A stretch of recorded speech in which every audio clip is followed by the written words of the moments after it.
The steady hum of the city outside Emily's apartment was soothing, a constant reminder that she wasn't alone in the world.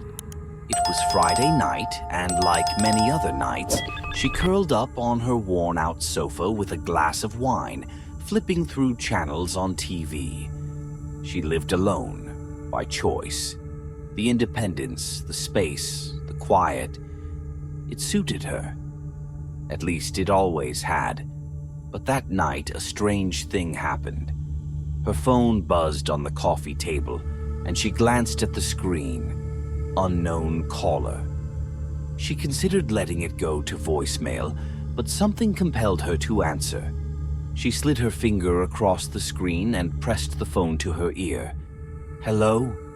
The line crackled with static, and for a moment, Emily thought the call had dropped. She was about to hang up when a voice emerged from the white noise, soft but clear. "You should lock your door." Emily froze, her breath catching in her throat. Her hand instinctively reached for the door, even though she knew it was locked. She had checked it when she came in, the same way she did every night. She was careful about things like that. "What?" she stammered, her pulse quickening. The voice on the other end chuckled softly, a low, chilling sound that sent goosebumps skittering across her skin. "Your door, Emily," the voice whispered. "You should lock it." Her heart hammered in her chest.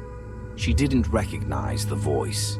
It was deep, male, and far too calm for the terror it had already sparked inside her. But how did he know her name? With a sharp inhale, she hung up the phone and bolted from the couch. She rushed to the door, her hands shaking as she checked the deadbolt. It was secure, just as she'd thought. She peered through the peephole, but the hallway outside was empty, the usual dull glow of the overhead light casting long shadows on the worn carpet. No one was there. Still, she couldn't shake the feeling that something, was watching her. She returned to the living room, trying to calm her racing thoughts. It was just a prank, she told herself, a stupid prank. Kids from the neighborhood, maybe? They must have gotten her number by mistake, or maybe someone was just trying to freak her out. But her skin still crawled, and the warmth of her apartment felt suddenly suffocating. She double-checked all the windows, even the ones she never opened, ensuring that every latch was secure. Then she returned to the sofa, though she no longer felt any desire to relax. Her mind was still reeling from the call. Minutes passed. The TV droned on in the background, but Emily wasn't paying attention. Her eyes kept darting to her phone, resting innocently on the coffee table. Her heartbeat had only just begun to slow when the phone buzzed again, the screen lighting up with the same message. Unknown caller. Her mouth went dry. She stared at the phone, her mind racing. "Don't answer it," she told herself. "Don't let him get to you."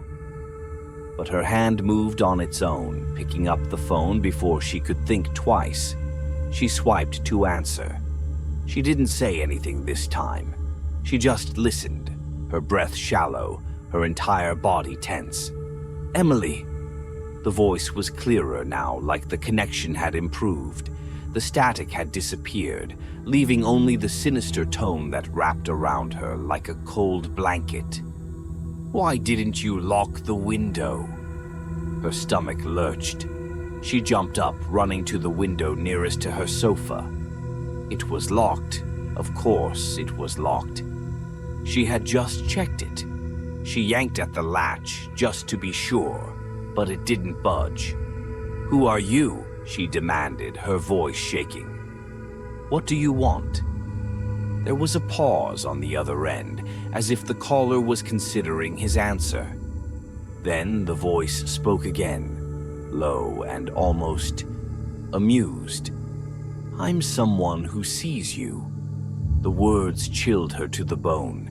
She could almost feel his gaze piercing through the walls, watching her every movement. A dark chuckle echoed through the phone before the call abruptly ended with a click. Emily's hands were trembling as she set the phone down, her breath coming in shallow gasps. She felt like the walls were closing in around her, the shadows in the corners of her apartment growing darker, more oppressive. She tried to think rationally. This had to be a joke, some sick prank designed to scare her. But deep down, she couldn't shake the feeling that this was something more, something worse. She paced around the living room, her mind racing. Who could be doing this? Was it someone she knew? A coworker with a twisted sense of humor? No. No one in her life was capable of something like this. And how did they know her name? How did they know her phone number or her apartment? Her sense of safety, her most basic sense of security, was slipping through her fingers like sand. Her phone buzzed again and she jumped at the sound, her nerves frayed to their breaking point. She didn't want to answer, but curiosity, or perhaps fear, got the better of her. With trembling hands, she picked it up, her heart in her throat. This time it wasn't a call. It was a text. "I'm closer than you think." Double asterisk. A wave of nausea rolled through her. She stumbled backward, her vision swimming as panic took over. She rushed to the door again, double and triple checking the lock, then did the same with every window, every point of entry into her apartment. Each time she found them secure, but that didn't stop the icy grip of terror from tightening around her chest.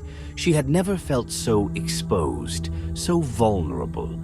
In the distance, the city hummed on, indifferent to the terror that had taken root in her apartment.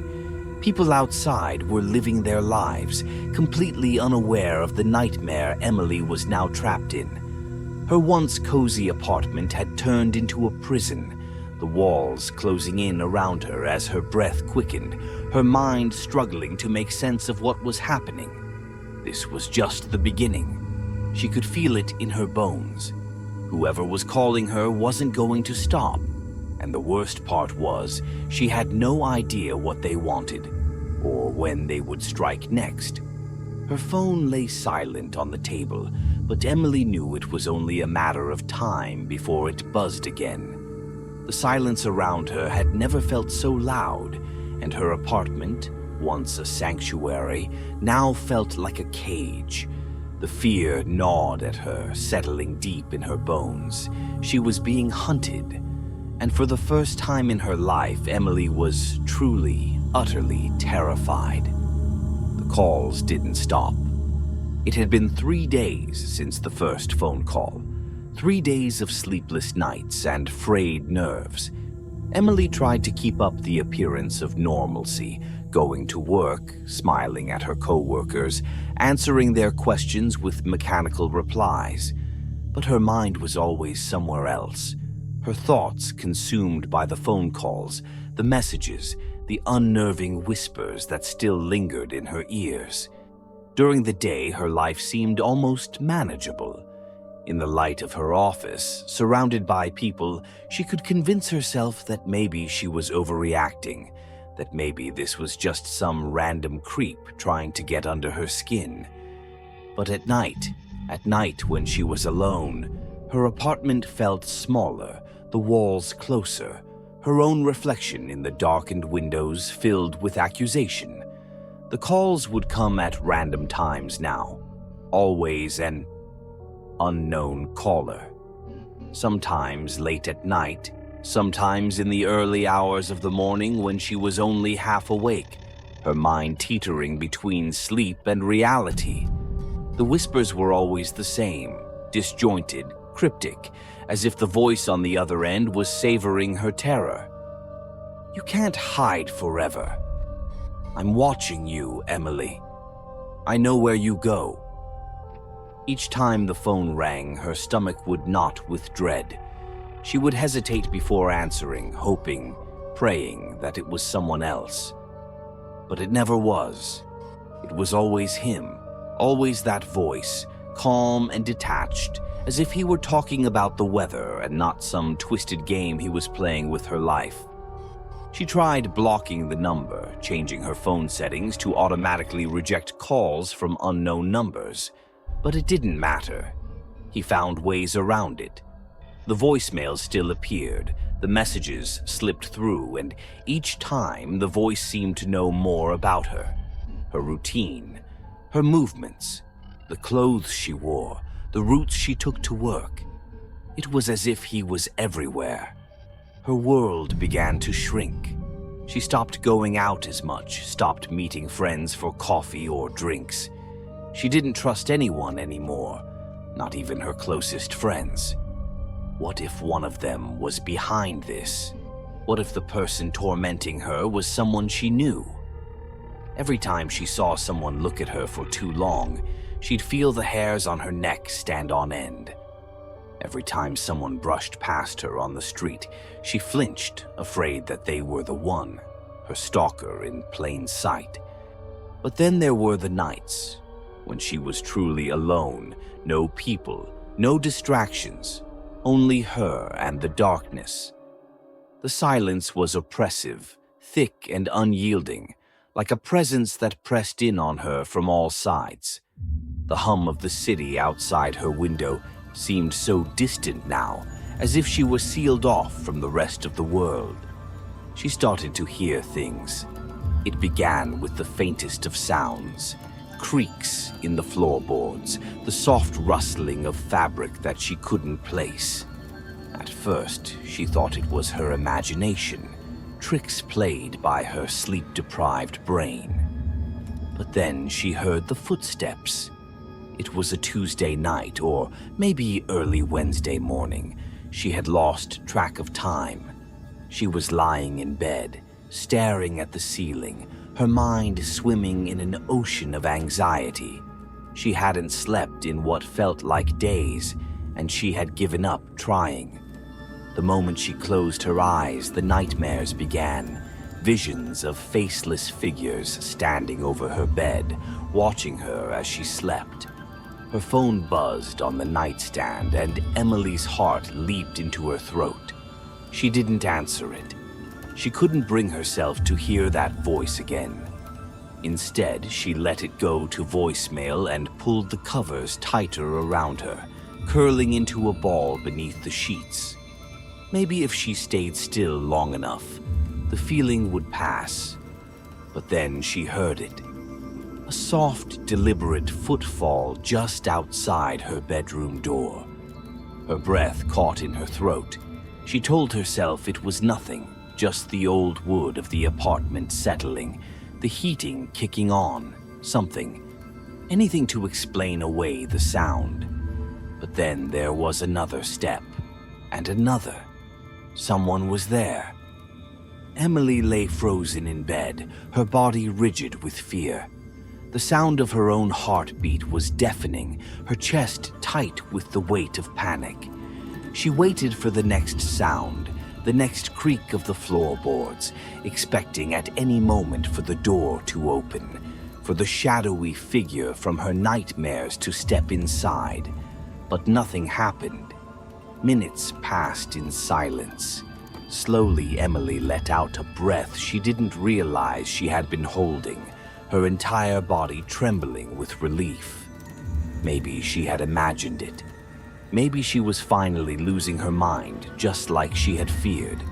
Her phone buzzed again. This time, she couldn't resist. She picked it up with shaking hands, her thumb hovering over the voicemail icon. Her heart was pounding, her pulse drumming loudly in her ears. She didn't want to listen. She knew it would be him with some cryptic message that would only fuel her paranoia. But she couldn't help herself. She tapped the icon. For a moment, there was nothing but the familiar sound of static. And then his voice, low and deliberate, cutting through the noise like a knife. "I'm closer than you think." Her blood ran cold. Emily threw the phone across the room, her body lurching with panic. She stumbled out of bed and rushed to the door, yanking it open and flicking on the hallway light. It flooded the space with brightness, but the corridor was empty. There was no one there. She checked the front door, the windows, everything still locked and secure. But it didn't matter. The damage was done. Her mind was unraveling. Emily spent the next few nights sleeping on the couch, unable to bring herself to go back into her bedroom. She kept the lights on, the TV playing softly in the background, anything to stave off the silence. But no matter how hard she tried, she couldn't escape the feeling that she was being watched. The calls became more invasive. Now, instead of asking vague questions or making veiled threats, the voice would describe things he shouldn't know. Things he couldn't possibly know. "Did you enjoy your walk today, Emily?" he would ask, his voice smooth and casual, as if they were having a normal conversation. "You looked nervous. Why were you looking over your shoulder so much?" Or, "I liked your blue dress today. It suits you." She had worn a blue dress to work that day. He knew. It wasn't just her imagination. Whoever this person was, he was close.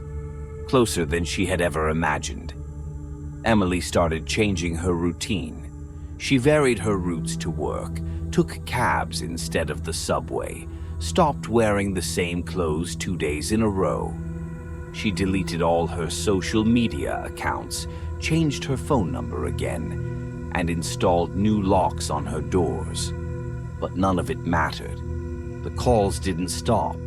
The feeling of being watched didn't stop. The paranoia had taken root deep inside her. She couldn't shake the sensation of eyes on her wherever she went. Eyes she could never see but always felt, lurking just beyond her vision, hiding in the corners of her mind. She barely slept now.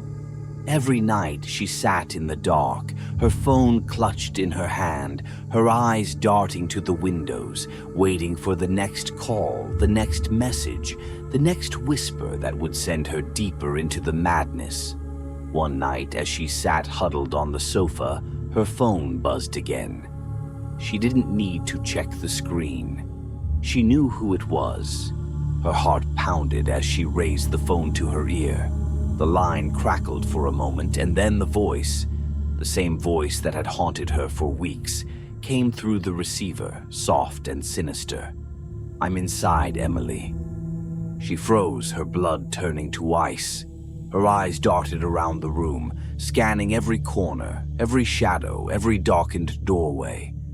The air felt thick with menace, her skin prickling with a fear so profound it felt like a weight pressing down on her chest. She dropped the phone, backing away from the sofa, as if the voice could materialize in front of her at any moment. Her breath came in short, panicked gasps, her eyes wide with terror. Emily's life had become a waking nightmare. The calls still came, as persistent as ever, but the voice was no longer content with simple whispers. Now the man behind the calls taunted her with a disturbing intimacy, as though he had somehow crawled inside her mind and made a home there. He knew things that no one could possibly know. He would call and describe her every move, what time she left her apartment, where she bought her coffee, who she spoke to, even briefly, at the office. His words dripped with a sick amusement, each syllable like a hook that burrowed deeper into her psyche, dragging her down into a spiral of fear and helplessness.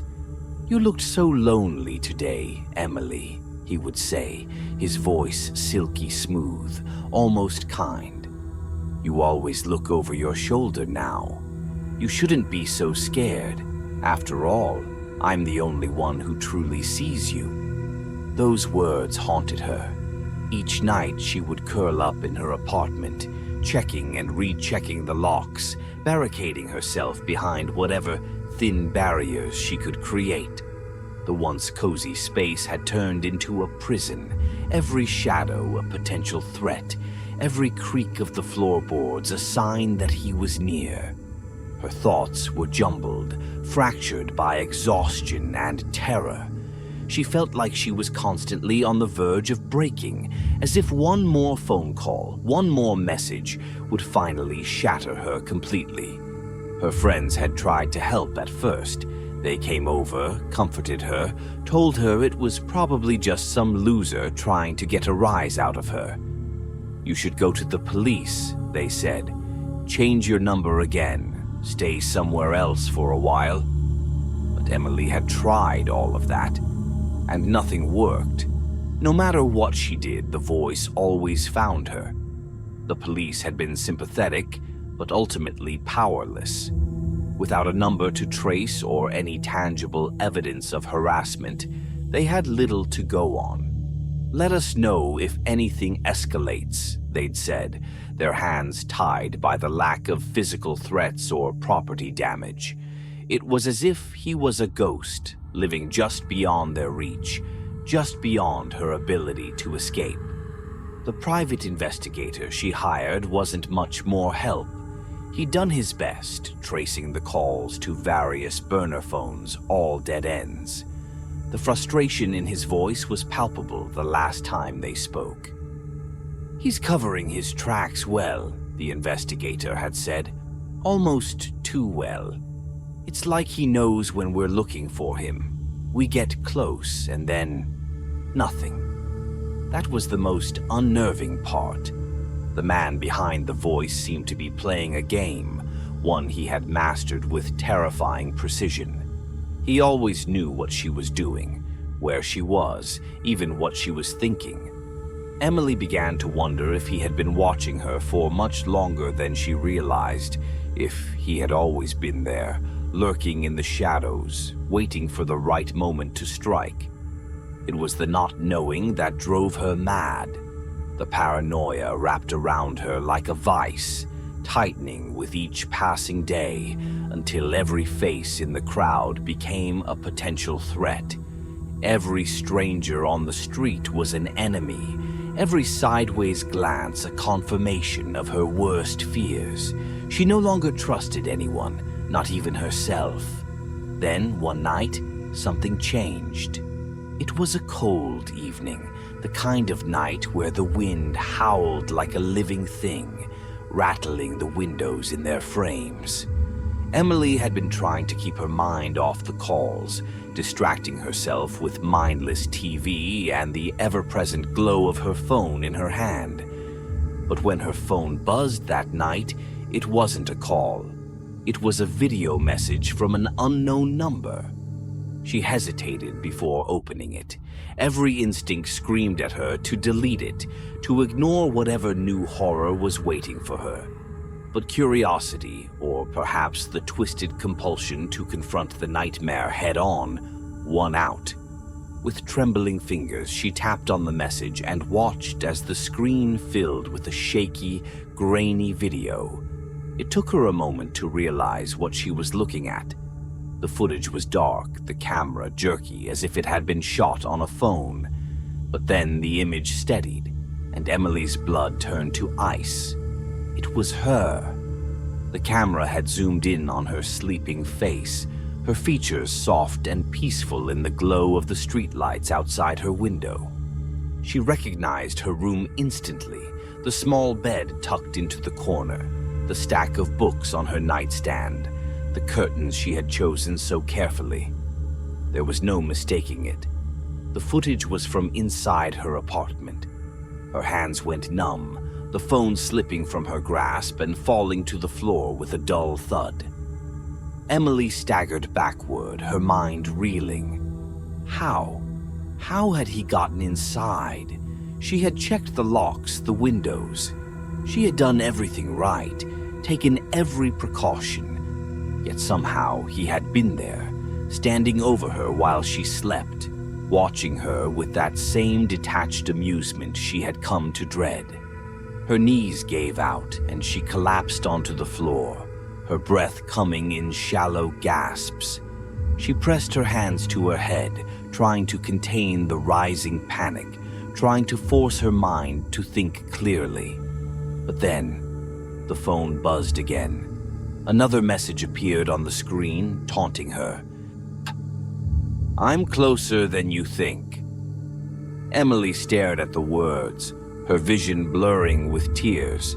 She wanted to scream, to throw the phone against the wall, to run as far away as she could. But there was nowhere to go, no one she could turn to. He had been in her home, in the one place she thought she could still control. He had violated her most intimate space, and she had never even known it. That night, something inside Emily snapped.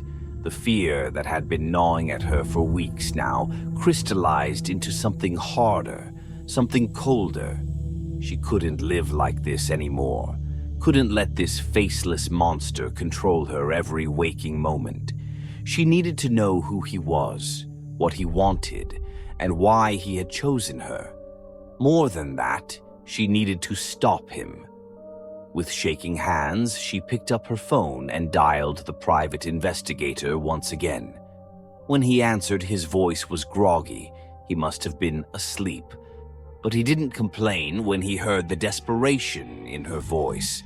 "I can't take it anymore," she said, her voice trembling.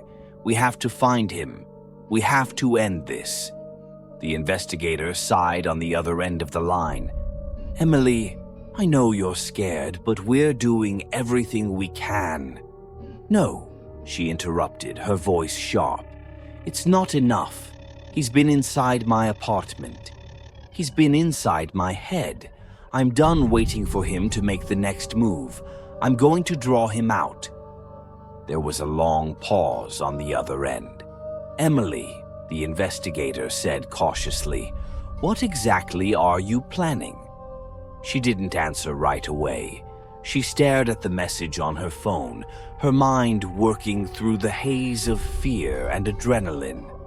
The plan was forming in her head, a desperate, reckless plan that could either save her or doom her. "I'm going to let him find me," she said quietly. The investigator's voice was full of alarm. "Emily, no!" But she had already made up her mind. This man had haunted her long enough. He had taken her life, her sense of safety, and twisted it into something dark and grotesque. She couldn't sit back and let him control her any longer. She would confront him, force him to show his face, and when he did, she would be ready. She had no choice. The next day, Emily set her plan into motion. She moved carefully, methodically, laying out the bait for her stalker. She returned to her old routines, making herself visible, easy to follow. She went to the places she knew he had watched her before. The cafe on the corner, the grocery store down the street, acting as though she had let her guard down. All the while she could feel his presence, like a shadow just out of sight. He was there, watching, waiting. And that night, she left her front door unlocked. She sat in the dark of her living room, a kitchen knife hidden beneath the cushions of her sofa, her heart pounding in her chest. The minutes ticked by in agonizing silence, every creak of the apartment setting her nerves on edge. Then she heard it, the soft creak of the front door opening. Her breath hitched. She tightened her grip on the knife, her entire body coiled with tension. Footsteps, slow, deliberate, moving closer, closer, and then he was there. The shadowy figure stepped into the dim light of the living room, his face still hidden in shadow, but unmistakable in its menace. Emily's breath came in shallow gasps as she stared at him, every muscle in her body frozen in place. For the first time, she saw him, the face behind the voice, but instead of feeling relief, her fear only deepened. He was real, flesh and blood, and he had come for her. With a surge of adrenaline, Emily sprang from the sofa, the knife slashing through the air. It connected with something solid, and she heard a sharp gasp of pain. felt the hot spray of blood against her skin. But when she flicked on the light, the room was empty. Blood dripped from the knife, pooling on the floor beneath her. Her breath came in ragged gasps, her vision swimming with confusion and terror. She looked around wildly, expecting to see him, expecting to see the man who had tormented her for so long. But there was no one. The phone in her hand buzzed again. A new message appeared on the screen, and Emily's heart nearly stopped when she read it. "Nice try, Emily. But you can't kill what's already inside you." The phone slipped from her grasp, falling to the floor with a dull thud. Emily sank to her knees, staring at the message in disbelief. The man hadn't been outside. He hadn't been following her. He had been inside her mind the entire time. And now, she realized, there was no escaping him. Because he wasn't just some faceless stalker lurking in the shadows. He was a part of her, and he wasn't going anywhere.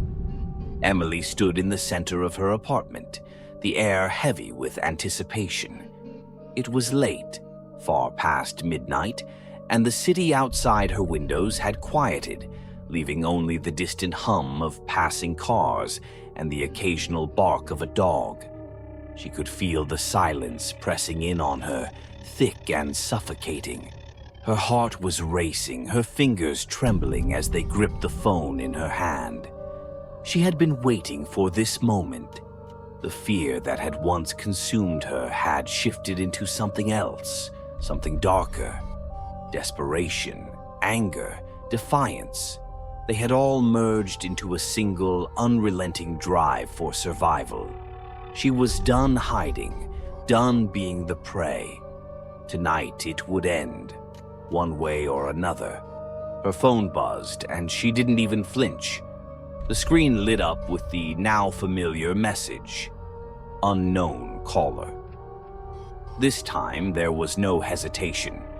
She answered, pressing the phone to her ear, her voice steady despite the whirlwind of emotions churning inside her. "I'm here," she said, her tone hard, resolute. "I'm waiting." For a moment there was only static, crackling white noise that seemed to stretch on forever. Then the voice came through, soft and slow, like a predator savoring its prey. "Emily," the voice whispered, almost tender. "I knew you'd be ready for me tonight." Her stomach twisted, but she didn't let the fear seep into her voice. "Is this what you wanted?" she demanded, her voice rising with the weight of months of torment. "To break me? To see how far you could push me before I snapped?" A low chuckle vibrated through the phone, sending chills down her spine. "Oh, Emily," he said, his voice dripping with amusement. "I've already broken you. Long ago. You just haven't realized it yet." Her pulse pounded in her ears, but she refused to give in to the terror that had lived inside her for so long. She had come too far to let him win. Not now. Not after everything. "Then come and prove it," she said, the words spilling out before she could stop them. "Show me who you really are." The voice on the other end went silent for a moment, as if considering her challenge. Emily could almost feel the tension between them, stretching through the phone like a taut wire ready to snap. "You want to see me?" he asked finally, his voice soft, teasing. "You think you're ready for the truth?" Emily swallowed hard, her throat dry, but her voice didn't waver. "I need to know. I need to understand." There was another pause, then the man's voice dropped to a low, dangerous whisper. "The truth, Emily, is that I'm already inside. I've been here all along." Her heart skipped a beat. She glanced around the room, half expecting to see him emerge from the shadows, his face twisted into the dark, menacing figure she had imagined so many times. But there was nothing. Just the stillness of her apartment, the dim light casting long shadows on the walls. She closed her eyes, trying to steady her breathing. She could feel him, his presence in the room, even though he wasn't physically there. He had burrowed so deeply into her mind that it was impossible to tell where her thoughts ended and his began. "I know you're here," she whispered, her voice breaking slightly. "But I won't let you control me anymore. I won't let you take the rest of my life." The voice on the phone grew cold, the amusement draining away. "You don't have a choice, Emily. I've always been a part of you. You can't just cut me out. You can't kill me." Her grip on the phone tightened, her knuckles white. She had been fighting this for so long, fighting the sense of helplessness, the suffocating fear that had wrapped itself around her like chains. But in this moment, something inside her snapped. "I can," she said quietly, her voice filled with a steely resolve she didn't even know she had. "And I will." She threw the phone onto the floor, the screen shattering with a sharp crack that echoed through the apartment. The voice sputtered into static, and then the line went dead. But the silence that followed wasn't comforting. It was thick with tension, the air around her charged with the presence she couldn't see but felt so acutely. For a moment, she stood there, her breath coming in short, shallow gasps, her heart pounding in her chest. Then she heard it, the creak of a floorboard, the soft whisper of movement just behind her. She spun around, her eyes scanning the room frantically, but it was empty. Her pulse quickened, her skin prickling with the sensation of being watched. She knew he was there. She could feel him. "You can't escape me," the voice said one last time, but there was desperation in it now, a flicker of fear that had never been there before. "You'll never be free." Emily smiled, a small, tired smile, but a smile nonetheless. "I don't need to escape you," she whispered. "I just need to live with you." The room went silent. For the first time in months, Emily felt a sense of peace wash over her, calm and soothing, like the first rays of sunlight breaking through a storm. She knew that he wasn't gone. He would never be truly gone. He would always be there, lurking in the shadows of her mind. But he no longer had the power to destroy her. He was just a part of her past now, a dark memory that would fade with time. And as she stood there, alone in the quiet of her apartment, Emily felt something she hadn't felt in a long time.